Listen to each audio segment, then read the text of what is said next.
Good morning all. Thank you so much for coming to the closing plenary. Hasn't it been an absolutely wonderful conference?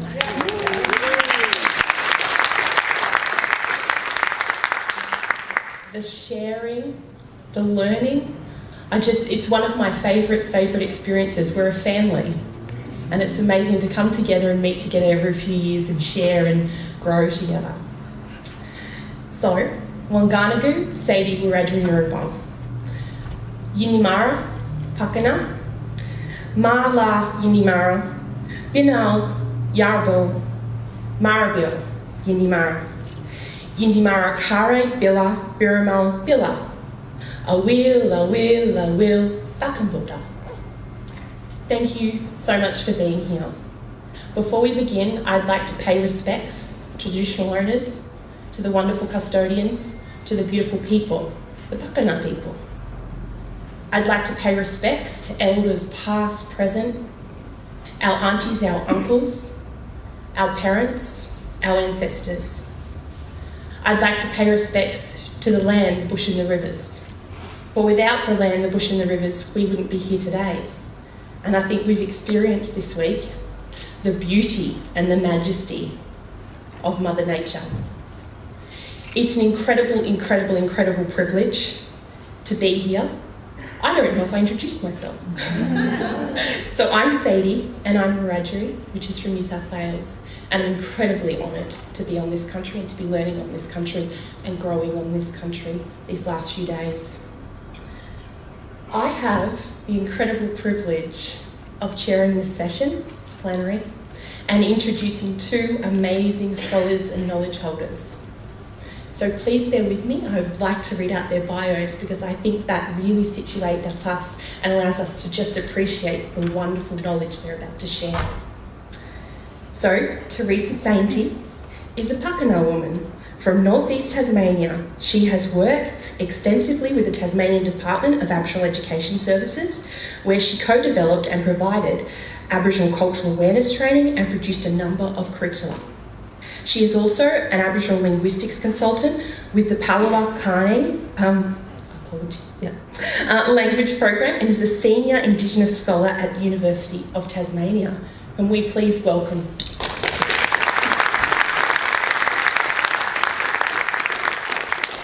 We are also very privileged and honoured to have Zoe Rimmer, and if you were in her session the other day, what an amazing mind.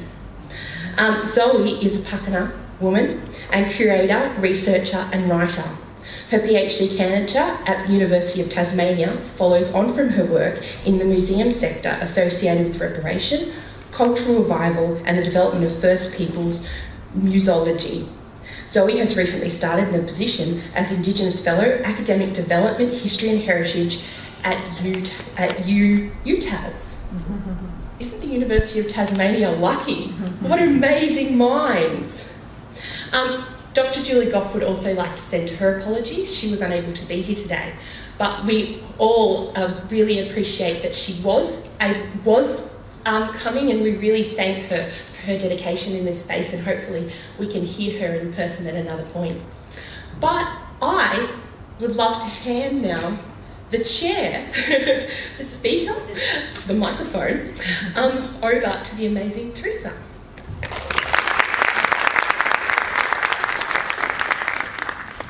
No, I need a two, don't clap yet. That's a big build-up. Okay, now I'm going to perhaps get a little bit confused to start off with because I'm going to be operating two devices, but we'll see how we go. Thank you for coming, I think, and let's get this show on the road.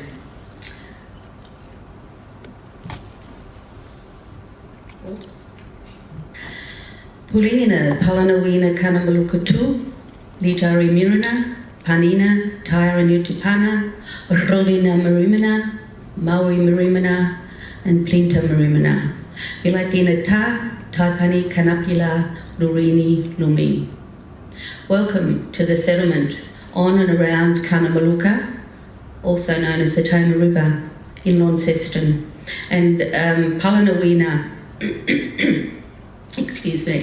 Twanawina Kanamaluka too is not the place word for Launceston. There's a lot of gaps, if you like, within our knowledges, and we don't have all of the place words for settlements and towns and cities and little country towns that are on Aboriginal land, and so that's how I describe Launceston. It is indeed the settlement on and around Kanamaluka. So welcome to the settlement on and around Kanamaluka, where at least 6 original tribes converged: the Lutruwita and Panina from around Port Dalrymple and Norfolk Plains, the Taiarinutapana, Rulina Marimina and Maui Marina from Stony Creek and the North Midlands, and the Plinto Marimina of Ben Lomond, all came together not far from where we are now. In the same way as the 3 rivers, Laikila, North-Esk, Pipatumila, South-Esk, and Kanamaluka, the Tama River, still meet in the heart of today's Launceston. As we meet here on their unceded lands, or stolen lands, we honour those old people, Tasmanian Aboriginal community of today, and our elders. We also honour those who did not make it to elder status, and there are many. Warrantaputia, Tanapri, Naramugli, we will never forget them. Zoe is actually my niece, aren't I very lucky? And we do a lot of work together. And we're from a very large, well-known Aboriginal family. And in fact, I grew up around Invermay back in the 60s. So that might age me a bit, but it wasn't probably the trendy place that I think it might be these days when I lived there. But we used to, us kids used to just roam around the riverbanks of Kanamaluka and in York Park and the rail yards and that. So I know this area very well. So our family is, one of our ancestors is the well-known Manalagena.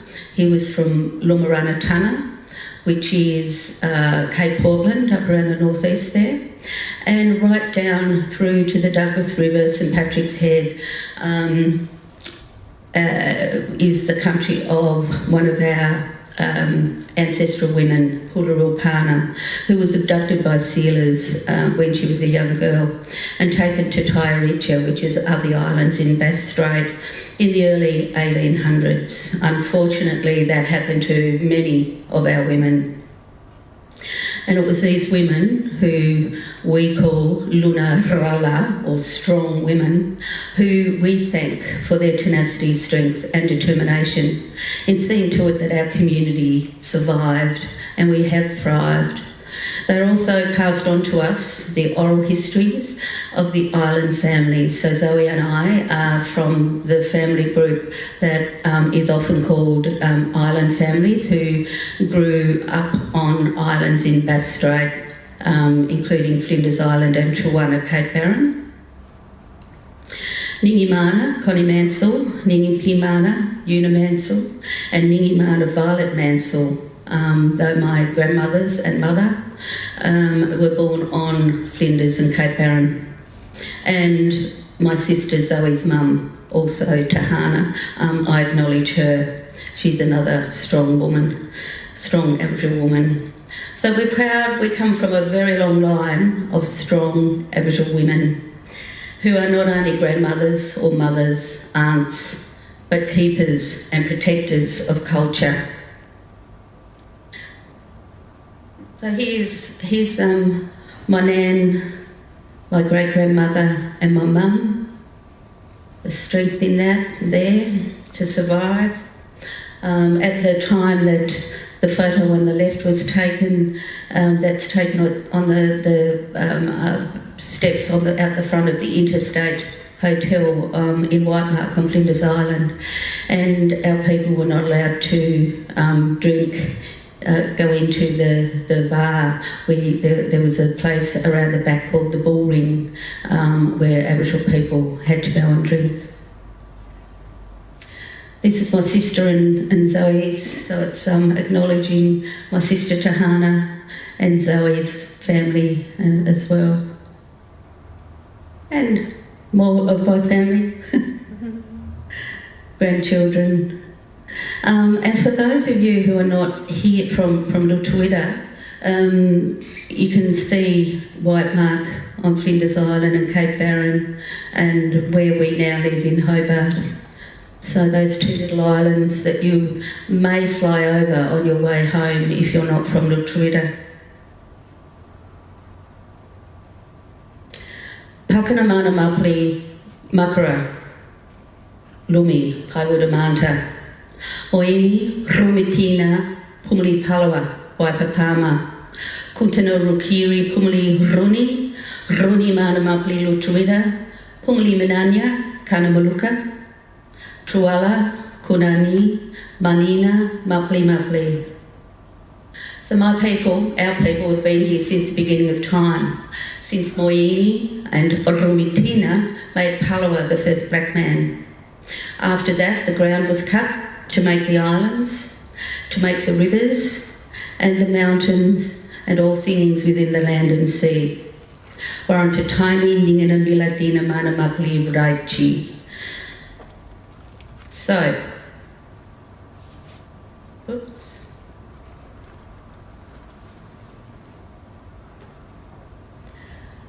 with regard to the oral histories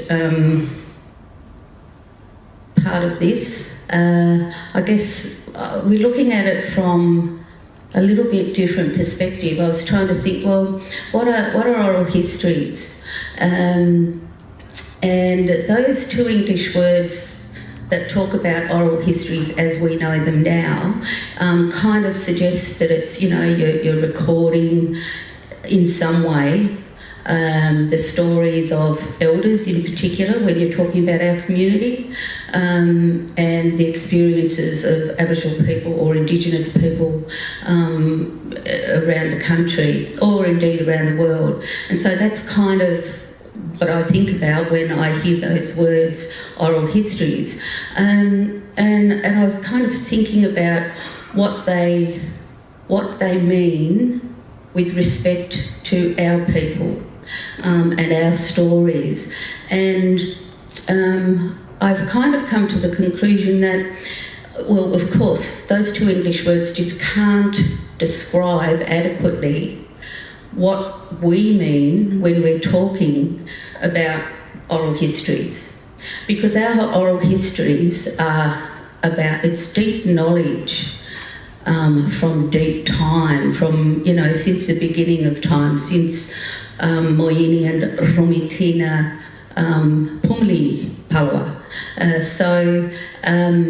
This oral history, we've kind of come to talk about oral histories from the perspective of the journals of George Augustus Robinson. Not the published versions, not Plumley's versions, but the actual journals of Robinson. Excuse me, I need a water.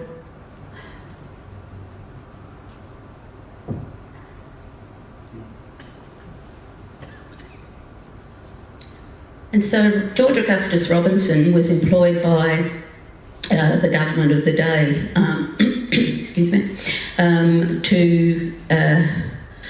he was the conciliator, or he might have seen himself as a conciliator, and he travelled, he made expeditions around Lutruwita to meet up with people who were still living a traditional lifestyle, and to convince them to go with him to be removed from country for a time.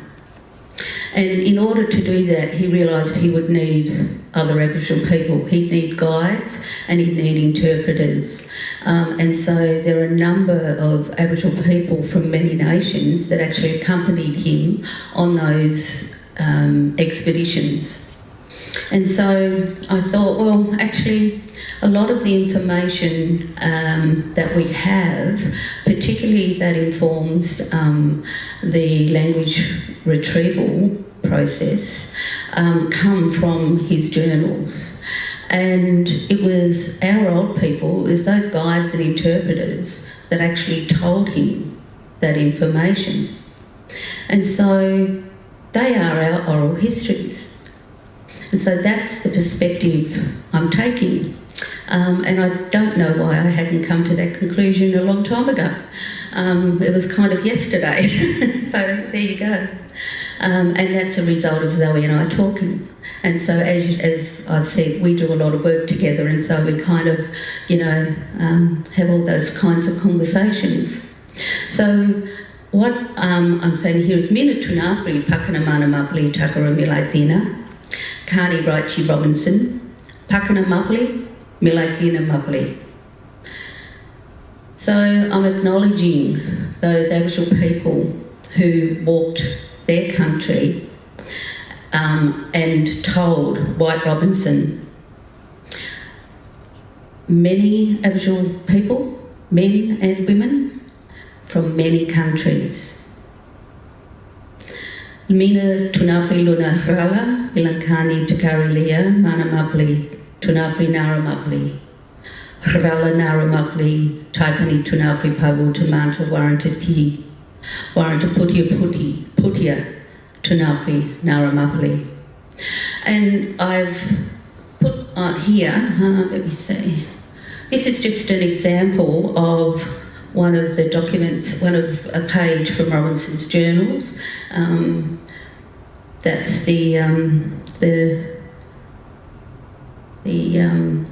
time, sorry, the dates, the date range, and this is Larapuna, an English recording of place word for the name, for the name of the Bay of Fires, and here he has in who told him, the Aboriginal person that told him, and so he's got Sal. She used to be called Tyree Law Sal. Tyree Law is what was a term that they were women that were sealers women, if you like, were given. Tyree Law is a version of Loetrouwitter, Bass Strait Islands, or Jumbo, but her name was Tana Lapunya. So that's an example of an oral history. Oops, wrong way.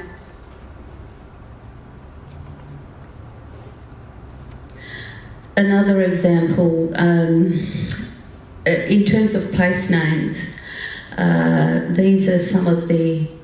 This is a map.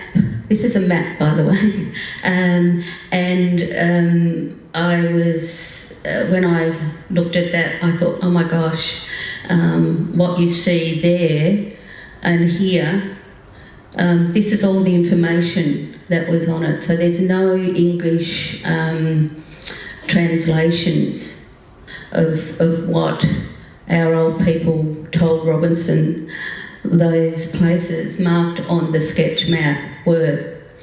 He's just got numbers and he's got the actual word there. But our people have, recently and before invasion, used to go to a little island called Titima or Trefoil Island to go mutton birding. And I noticed, oops, darn it, oops, sorry. I noticed that here is a little circle and it has trefoil. So that's Trefoil Island. And I know where Trefoil Island is. And so I use that as a marker to identify these other places. And so it's about local knowledge, it's about story. I haven't been to Trefoil Island, but I know where it is because my family used to go mutton birding there, and so those stories about trefoil are most important. Those oral histories. And so we see this is how there's trefoil and there's all these other places that we're able to identify from that map. So that was pretty cool.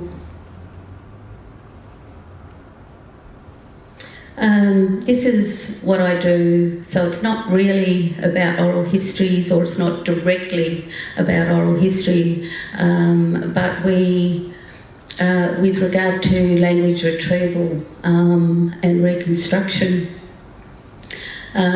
we use, this is what we've developed since 1990s, a way of recording all of the information that we have about every single word that we revive.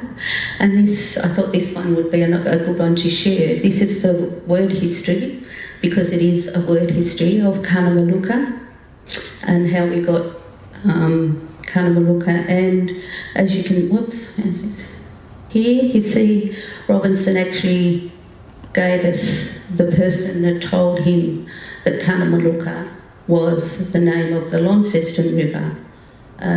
Well, that's Robinson's words, of course. And so we have a speaker, Tunaminawat, who is, he travelled on a number of expeditions with Robinson, and told Robinson a lot of language and a lot of place words. And so, where is it here? So here, this is, how we explain to our community, first and foremost, why this is the word for the Tamar River, when there is, there may very well be other words recorded for that same place, for that same river, and use phonetics, the IPA alphabet, to reconstruct that word and put it into our own sound and spelling system. I thought this was, once again, an Aboriginal man gave Robinson that, and so that is still related to oral history.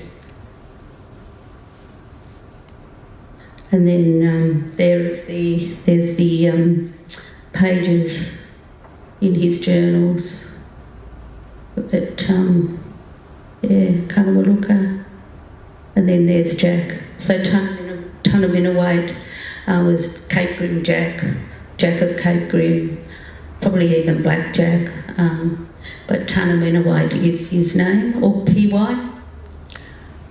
And, oops, where is it? And here, here it is again in another journal entry. So there we go. So that's what I do.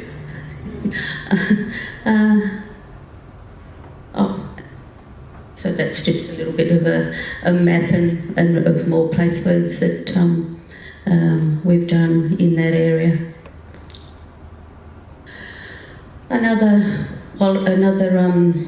This is a really, I get quite excited sometimes, but this word, Payakanima, which is the Wallaby word, I got quite excited about that. We had a song workshop many years ago, and we had different families, I think it might have even been here in Launceston, and we recorded each of different family members their version of that song. And we get this word from William Henry Mansell, who,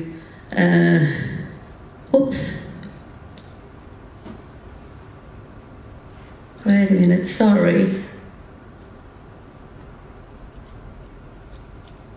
Who Tyndale recorded a little song, a fragment of a song from him, and Payakanima was in that song, and it was about a wallaby going down to a little creek or and having a drink, and I think white men coming or men coming and hunting him. So this song, I did this word a number of years after the song workshop, and it kind of jumped. I had a thought in my mind. I needed to go back to the transcripts of the song workshop, and we found this. So sorry.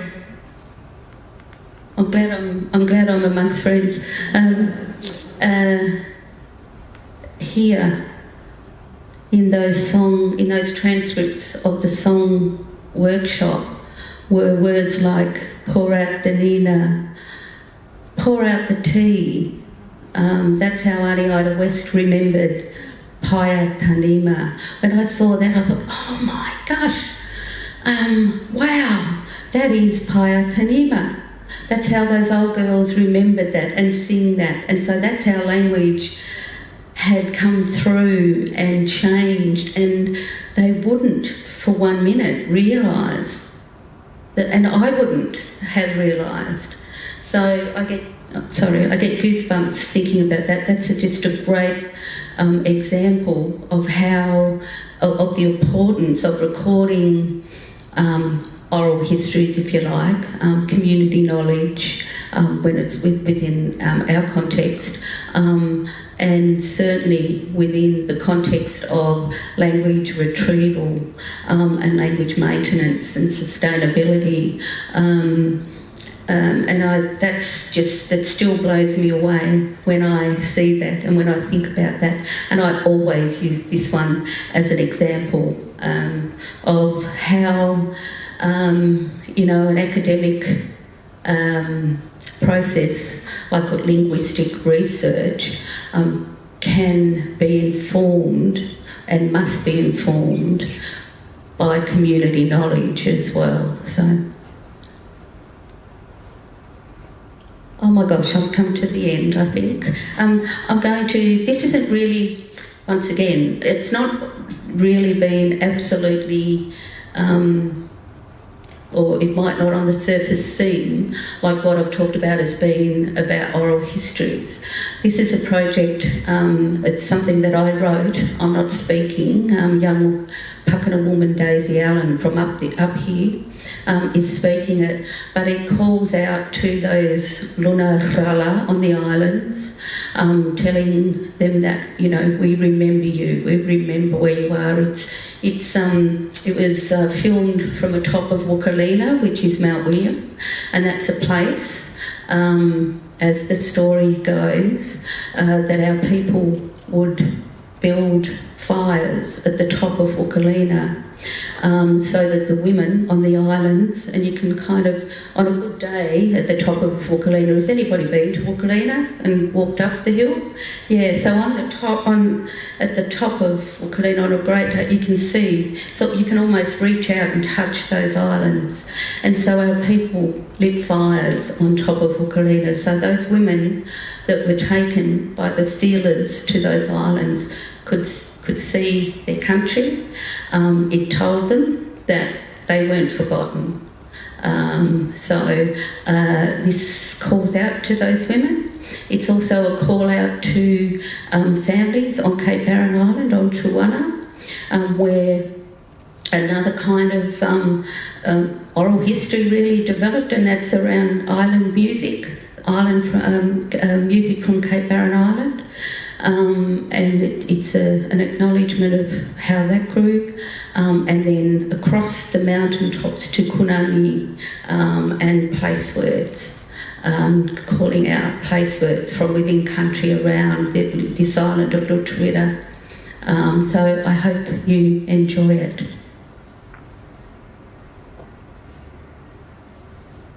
Maybe. Thank you.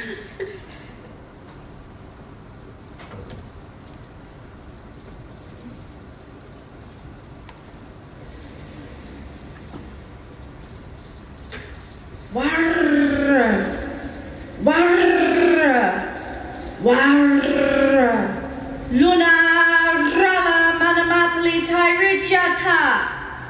Lakapawa waina puni wungana, ningina kani manamapli ninatu. Wungana tiratina, milaitina vurankili. Waranta putia tunapri nina. Milaitina putia tunapri nina. Plin parina, pularupana, wata mutia. Wata nimarina, tikotami, wapati, wadikawicha, tanganutara.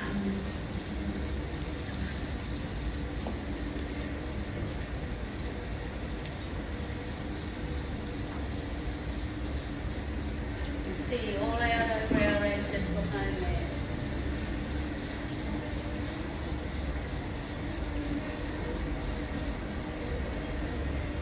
Warra, warra, warra.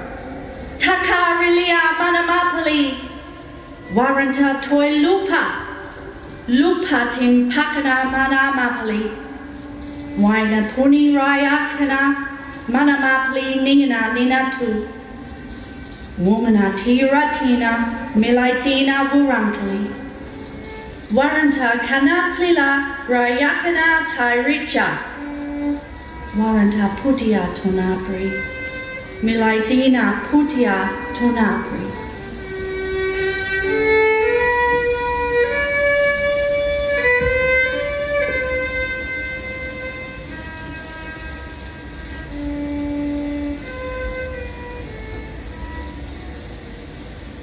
Warra, warra, warra. Patrula pakana, honi, moyini, rumitina, pumili palawa.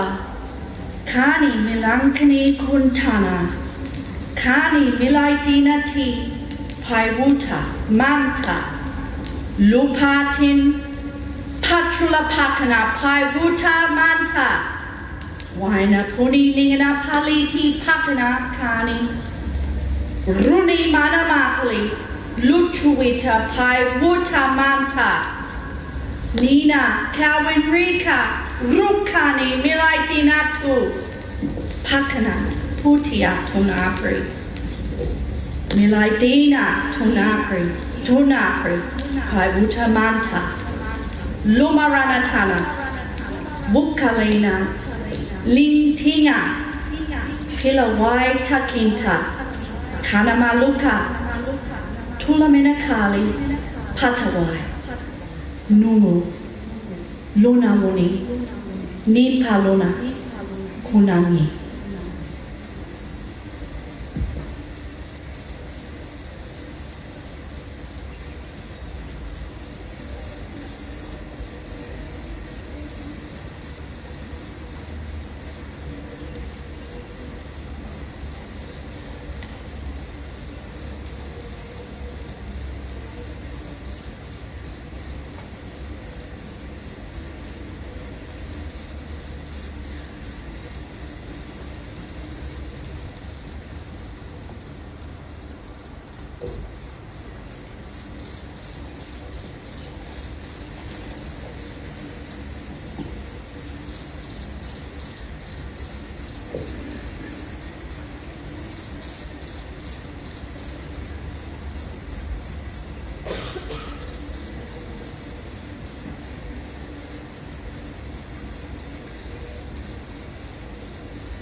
Oh no, you can go anything else. Oh, here we go. There you go. No, I finished. I finished.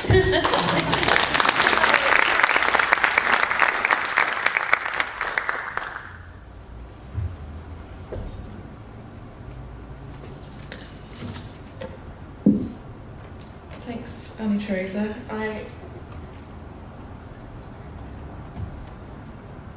I love hearing Auntie Theresa speak about her work and about language, because every time I do I learn something new. And we're incredibly proud of the work that the Palawa program do through the TAC in revitalising and reviving language, and to be able to use that now in welcomes and in sharing our stories and presenting our stories is incredibly powerful.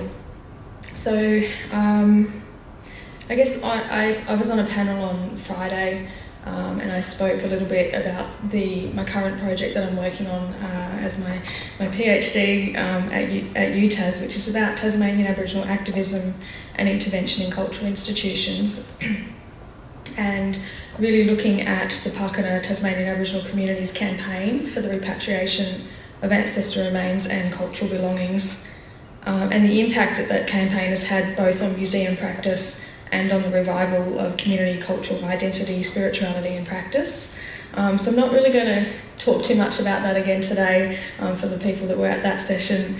I thought it would be nice to share, I guess, some of the work that I've done as a curator, having worked in the Tasmanian Museum and Art Gallery I was there for almost 19 years, and also some of the work that Theresa and I have done together. As she said, we work a lot on I guess interpretation and cultural sharing, and more recently a few artworks.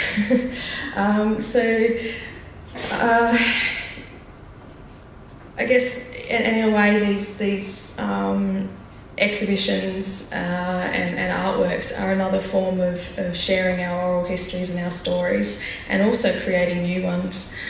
And as we sort of learnt through Auntie Theresa's presentation, the fact that our stories are so connected to place and to country, and you can't separate our stories from country or our country from stories. And a lot of my work has been around trying to relocate our ancestral cultural belongings in museums around the world, and then to try and reconnect those with our community and with our stories. So this is what would you even call this? This is a laser show that we did with Mona Foma and laser artist Robin Fox, and we recorded some of our creation stories. Auntie Theresa shared a story at the beginning about Moyini creating the first black man, but we also have creation stories about the creation of fire on Punani, the mountain behind Nipaluna, Hobart. So with this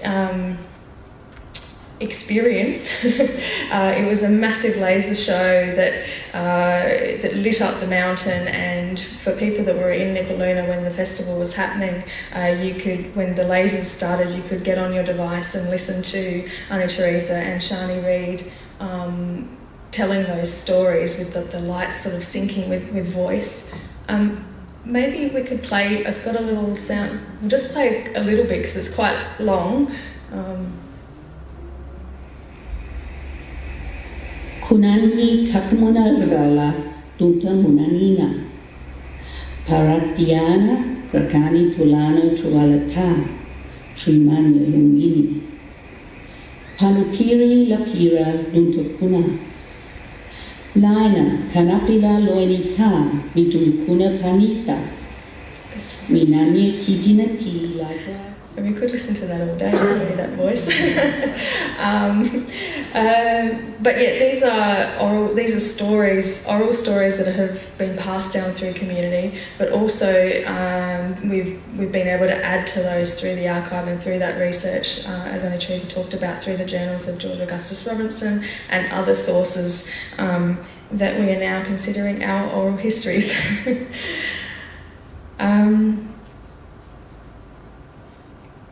Yes, please. So, in the work that I have been doing within the museum sector around relocating cultural objects, these are some images of some ancestral cultural belongings that are held in museums.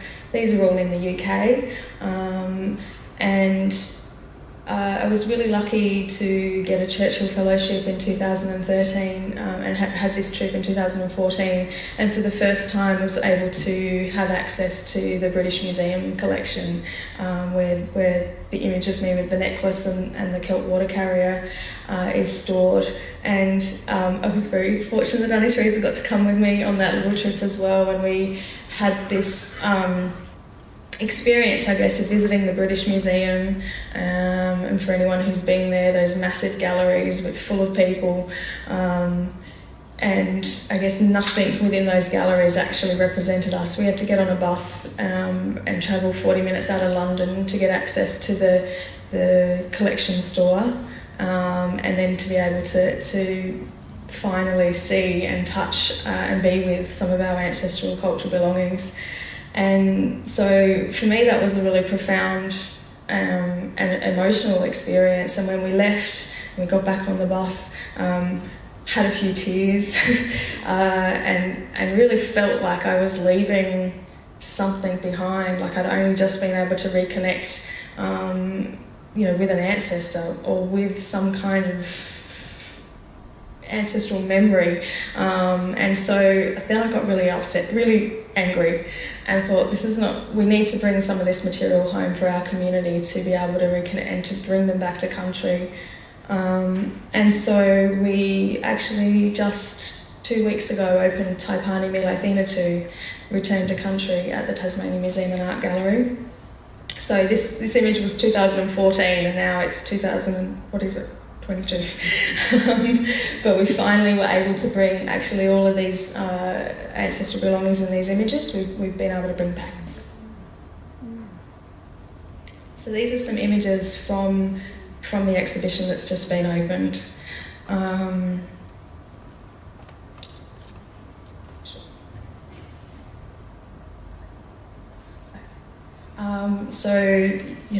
There's model canoes from the Pitt Rivers Museum, fibre necklaces from the Pitt Rivers Museum, should I say. This is we're not entirely sure we haven't actually received this object yet. It is still held at the Chicago Field Museum and we're waiting for that to come home. So there's still material that we're hoping will come back through this process, through this exhibition. And I really encourage anyone, if you get the opportunity to be in Nipaluna, Hobart, and see this exhibition. It's up until 12th of February. But what we did was, through the development of the exhibition, was bring together a whole heap of community to have discussions about this ancestral material, and a number of our artists, so we've got about 20 artists in this exhibition who have responded to that cultural material and brought their stories and their lived experiences to these ancestral belongings. And I just wanted to share I guess two of those works as an example of how interconnected our ancestral belongings, our country, our community and our stories and our knowledge, and how, as Theresa has also talked about, how important it is to include our community cultural knowledge to these archives. And really it's the work around giving voice back to ancestral belongings that have been taken from country and put in museums, and they become objects. They're labelled, they're given a catalogue number, and almost the only thing you know about them is possibly the person who took them and who donated them to the museum. But by reconnecting them with community, you bring out all these other stories or oral histories, if you would like. So this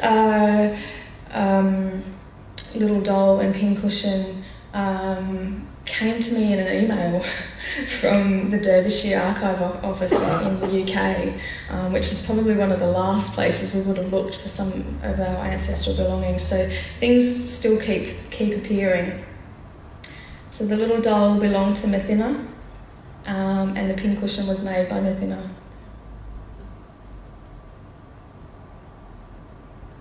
And so for those who don't know the story of Methina, she was born in 1835. She's the daughter of Tautara and Wanganip from the southwest nation of Lutruwita.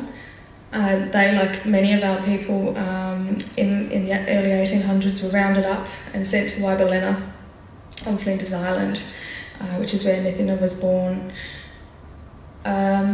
Sir John and Lady Franklin, the governor of Tasmania at the time, visited Flinders Island, and then they requested a child to be sent to them, and also they collected human remains while they were there. Methina ended up living with the Franklins in Government House for 5 years. But when the Franklins returned to England in 1843, they left this little girl to the destitute Queen's Orphan School in Hobart. She was actually left there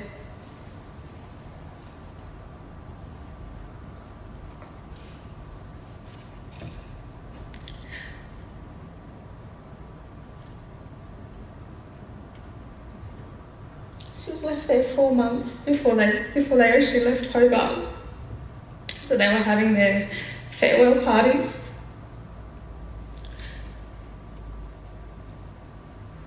She had family at Waibalena that she was taken from, and then she was left in an orphanage. And they took her little doll and her pincushion. Sorry.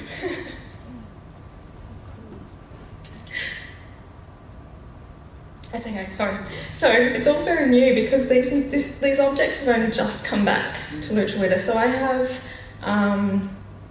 I've known about them, I've seen the images, I've done the research, but having them home is incredibly emotional. And one of our incredibly strong Pakana women, Janice Ross, has created this artwork in response to Methina's doll and pincushion. So she's done some beautiful paintings, but she's also put on display some of her own precious objects, including her doll, Betsy. And she tells this story through her work about her own experience as a Pakana Tasmanian Aboriginal girl who ended up being adopted into a non-Aboriginal family, and her story of reconnecting with community and her connection through this doll. And I would really encourage you to get on the Team Aid website and read Janice's story. And I guess I wanted to share this particular work and the story of Methina's doll to demonstrate how, I guess, through our cultural belongings, we are continually revealing the stories of that material, but also our contemporary stories and recording those for future generations.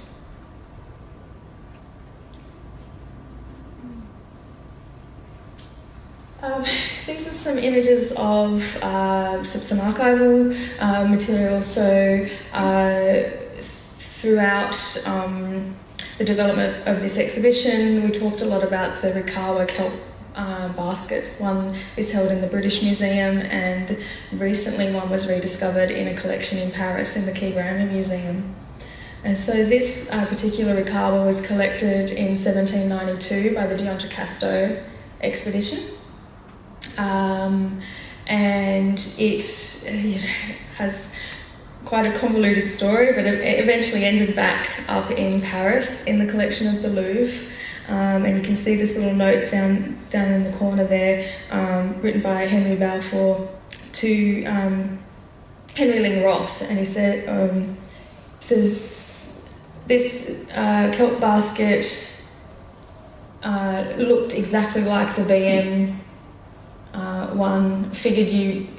figured you'd be interested, basically. So this little note was the last time, or the last record of this particular Rikawa basket that had been taken back to Paris. And then it disappeared. And it disappeared because it was labelled, as you can see here, it says, it said to be from New Holland. So the label on it said from New Holland. And then somewhere along the line, someone's come along and gone, well, New Holland, that doesn't exist, it must be from New Zealand. And so they changed the label to New Zealand. And then someone else comes along and says, well, it doesn't look like, it looks like bark, so it must be from Africa. And actually you can see where it may have got confused, because somewhere along the line also, in this image, it is amongst material culture from elsewhere. You can see also that this is the basket here, depicted by the French when they collected it. So anyway, it disappeared in the collection in Paris. We had these records plus some journal entries, and had been asking for a long time, where is this basket? Where is this kelp water basket? And finally it was rediscovered. So this is an image of it here. Earlier in the year I got to go over to Paris to visit this Rikawa, and had lots of conversations about the importance of it, the importance to our community. We have been able to revive Rikawa kelp basket making through looking at images of the one from the British Museum and from the French drawings. And this basket, I'm very happy to report, is on its way home. It will be home at the end of this month, but only on loan. Like all the other material, Mathina's doll, the kelp basket from the British Museum, it's all on loan, a 2-year loan, and so we still have a lot of work ahead of us to convince these institutions that the material belongs here.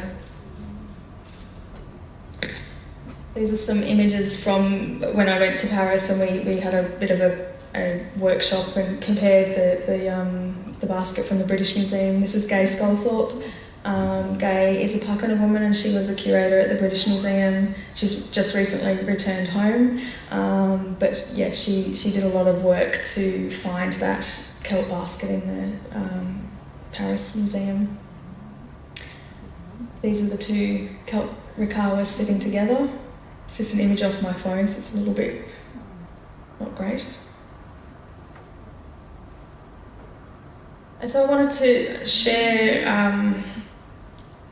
those images of the objects in the archive, but then also bring it back to today. So this is what we're still making, these water carriers, we're still making these Rikawa, and this is a Rikawa that I made for the Taipani Milaithinatu exhibition. And Theresa and I worked together to create an installation around these Rikawa and other missing cultural material. And this is our installation. This is our first artwork together. And so we actually had the Rikawa that I made, we had it 3D scanned and microscopic kind of imagery made, and then had it printed in, like 3D printed out of clear resin. And we've put it on display as a placeholder, waiting for those Rikawa to return home. And I really wanted to also drive some conversation around the fact that institutions these days have so much technology that we can use to record these cultural belongings, and there should be no excuse not to be able to return them. That and the fact that so the British Museum and the Key Browning Museum really highly value these objects now that we've told them how valuable they are. Shot ourselves in the foot there, I guess, but they also see them as incredibly valuable because they are unique in their collections. They're the only objects in their collections made out of kelp. So I have told them that we could fill their institutions with kelp if that's what they like. But we also made a sound piece, so when you go into the exhibition and looking at this work, you can hear our voices speaking in Palawakani in language, because we wanted to welcome our cultural belongings home in language and have them hear our voices and our stories and our language again. So it's a reciprocal sharing. So the material brings all of that ancestral memory and so much knowledge that we can learn from having them and being with them, but also it's about sharing our stories today. So maybe we could play that bit, please.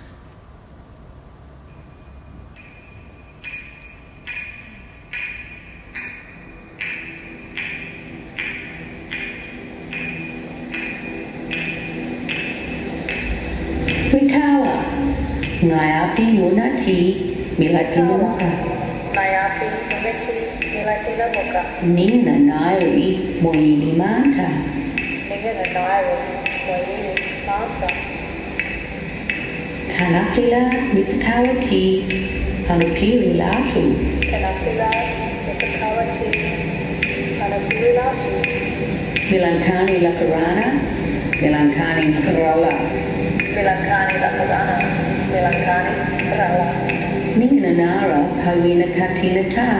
Ningana Nara, Irina Katinata, Pumli rikawa, ningina lana ti pukna. Pugli Rikawa, Ningana Lina Tukana, Kani lunangini makara rikawa ti. Mitunkuna turikina. Kani kanapila mapia kiora pina ti. Mukati rukani paluta lumitu. Nara wiringini paluta mukalakarana. Nara Wiringini, Pairuta Mukalakarana, Rikawa Prakapaka, Namala Nina pakanamana mapli.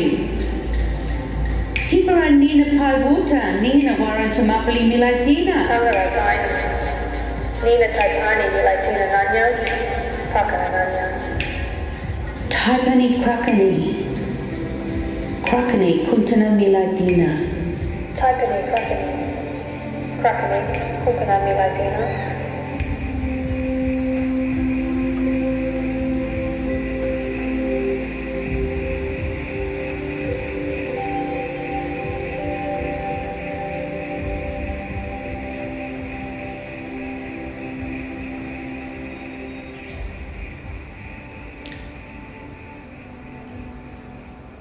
So the Rikawa that is held in Paris and the one that was taken in 1792 and the Rikawa held in the British Museum was taken in the 1840s.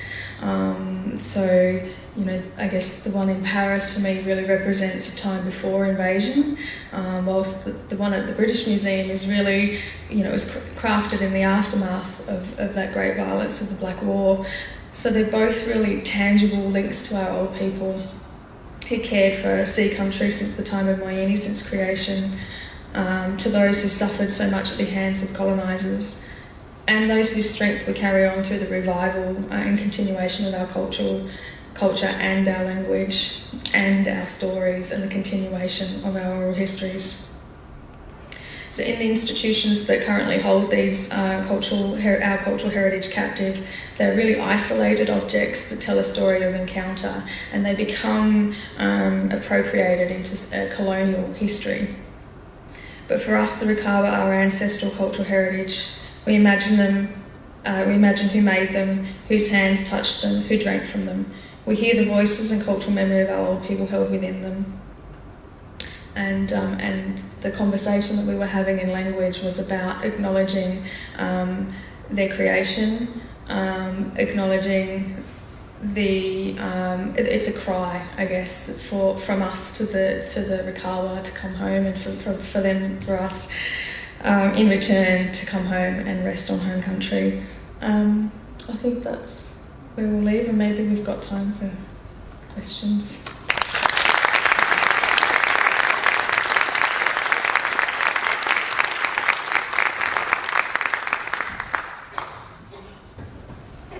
Thank you so much. I had notes and thoughts, and I think we need to give another round of applause before we can even...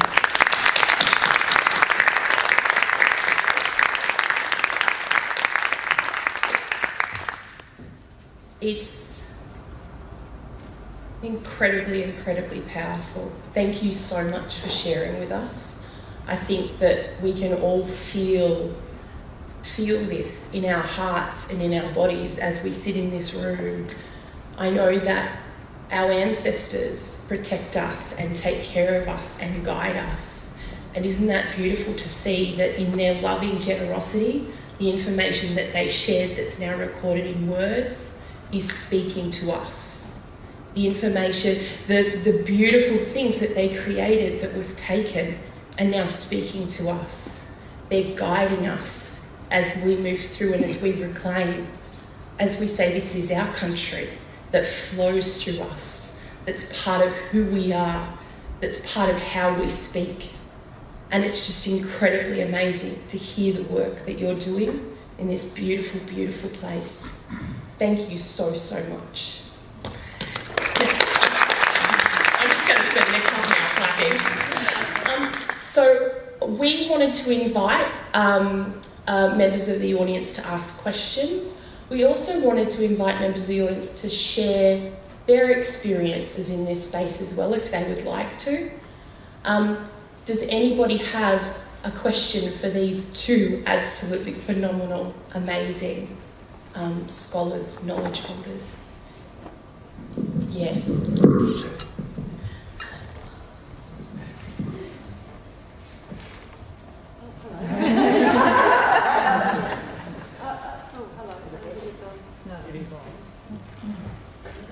I can just project.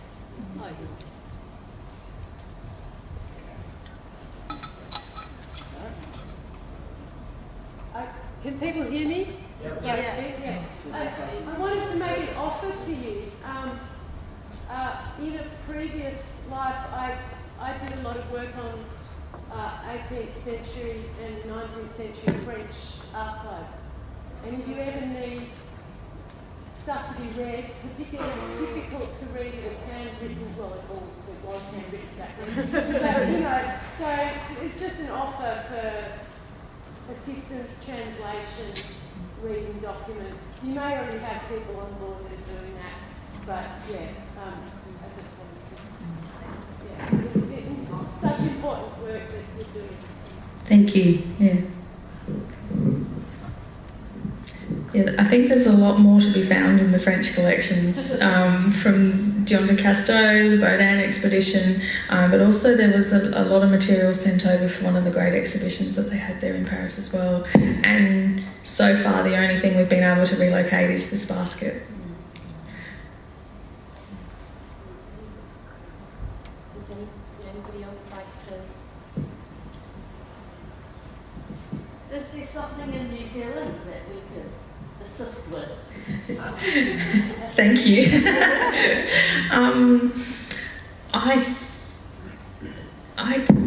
I know of some shell necklaces in a museum in New Zealand, and definitely when talking with museums in New Zealand, they're certainly very open to conversations and engagement. And I think that's because of how powerful the Maori community have been in working in that space, and also internationally as well. So, the Pakana community have been campaigning since the 80s internationally for repatriation, and the support from other First Nations communities from around the world, now all doing the same thing as well. I think that collective push and campaign is always helpful. You've just got to put more pressure on them. Do you have legal help, or what happens if you just don't return the objects? We're planning a big human chain around TMAG in February the 12th. It's a very good question. Every institution, I guess, is bound by different laws and legislations and their own policies, depending on where they are. To have ancestral remains returned from the UK, they had to change the whole Human Tissues Act, which they did, and now repatriation of ancestral remains is possible, but the return of cultural ancestral belongings is not allowed in most institutions now, but speaking in the UK. But long-term loans are a possibility, and throughout developing this exhibition there were a number of institutions that said, well, we don't want to be the British Museum. So, you know, can we do a long-term loan? We could do 5 years and we could renew it until we can legally return it. But unfortunately, Australia has our own legislations in place that restrict that, and that's where the 2-year loan situation has come into place. So I think it's the Protection of Movable Cultural Heritage Act, which the institutions have to be accredited to be able to loan material from museums overseas, and within that we're legally bound to return them within 2 years. But there's something that you can do. Be at TMAG on the particular day to help us form that human chain. But in the meantime, you can lobby the state government here in terms of our own cultural centre, so that we can actually say to these institutions, we have the facility to take care of our own cultural treasures ourselves, and so but we need that to be built first, before a stadium, I might add,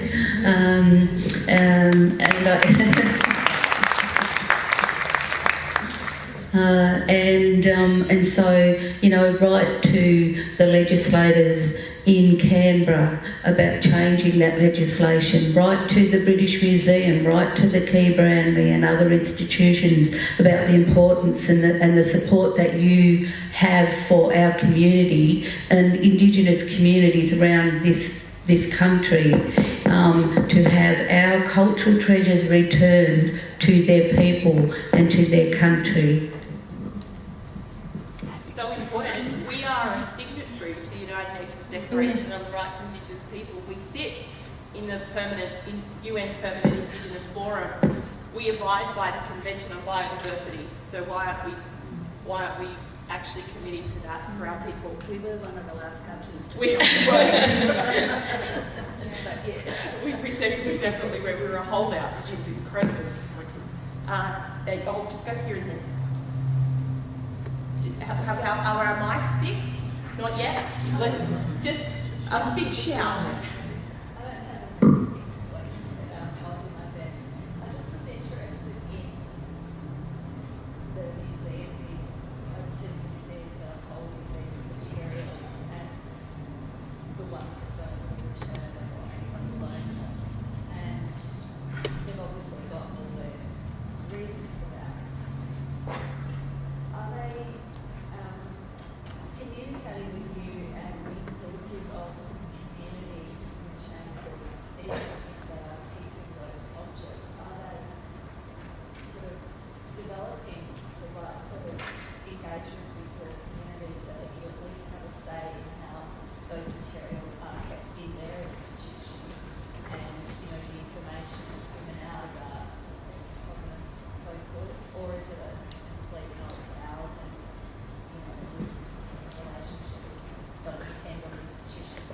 Sadie or someone else, could you just give us a brief summary of the question before we give an answer?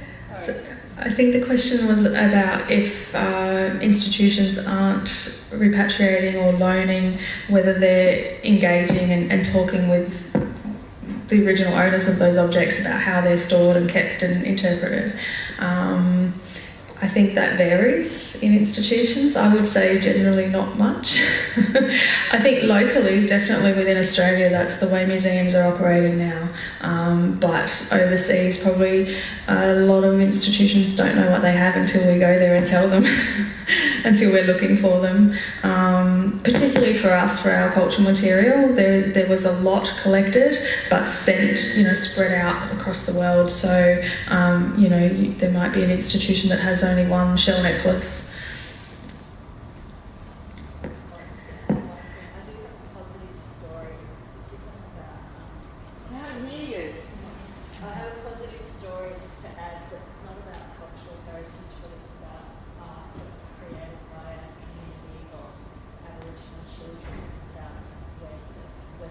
Australia, and the children were attending a school that they were taken from their families to attend, and they created an incredible body of art support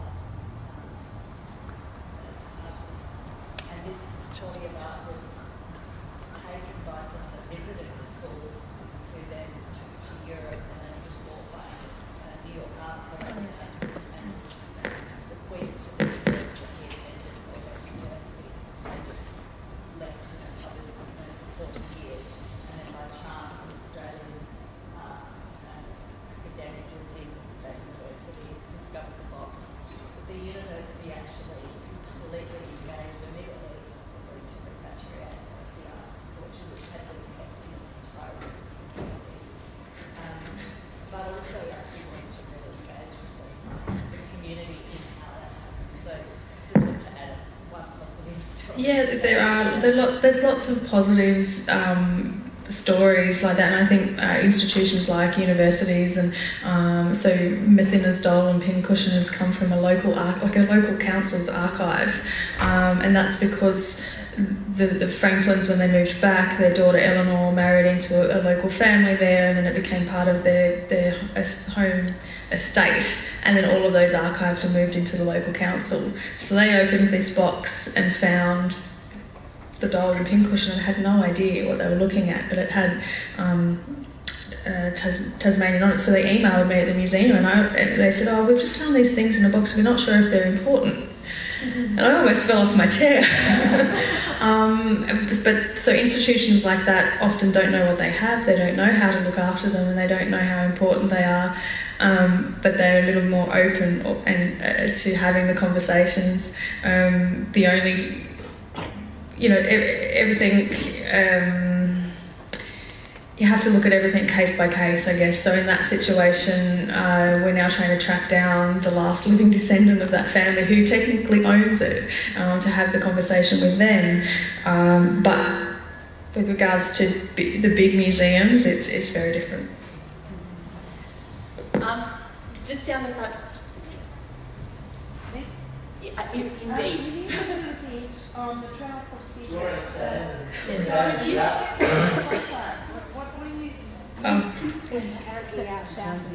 You mentioned an event on the 12th of February. What is that event? It was a joke. But it was just a nice... So the exhibition actually closes on the 12th of February, so it was more... We're not going to let those things leave. So I just jokingly suggested a human chain around TMAG so the objects couldn't physically leave the building. But although they'll be taken off display, they'll be moved into the TMAG storage facility for the next year and however many months that we have them, for community access and to have that sort of more personal time with them. And we have the next 2 years to lobby to keep them for good. It's a really good idea, though. I think we all definitely need to go. See, on that, now I have a very loud voice, right? Okay, so I can still address those speakers. I want to say thank you because you opened your hearts, right? Now that made you vulnerable. But the gift of that was to explain the significance and meaning and background story of what are objects, okay? And thank you for that. Now, I noticed you reached out to Zoe when she couldn't keep going. I hope, and I say this is your supervisor, that kind of need, you have that there for each other and for the community, because this is traumatic work, right? I want to acknowledge that. You suggested we do things that we write to people. I don't want to put more work on you, but you have a willing audience here of people who would sign a letter. Okay, so you tell us, draft it, and tell us who to send it to. Boom, you've got a lot of people right there.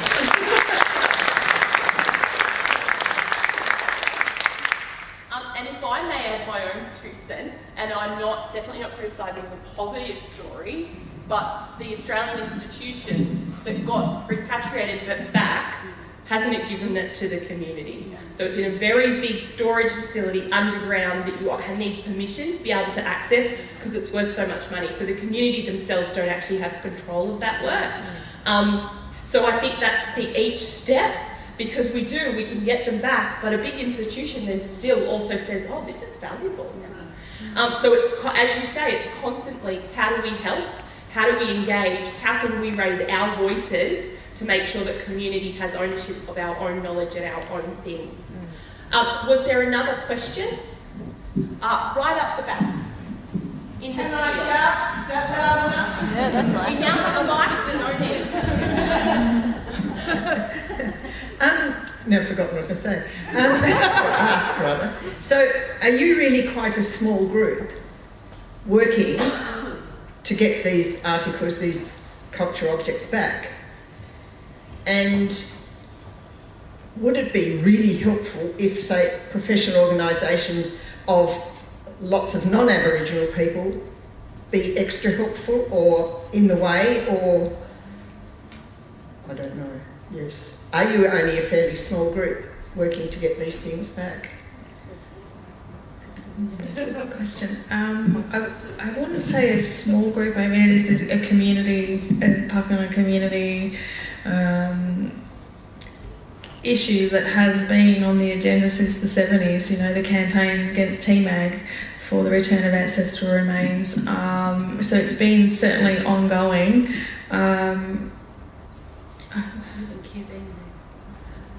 Well, and you know, there's still, you know, QV Mag and TMAG currently returning the Premagana petroglyphs. There's still a lot of work to be done in our own state.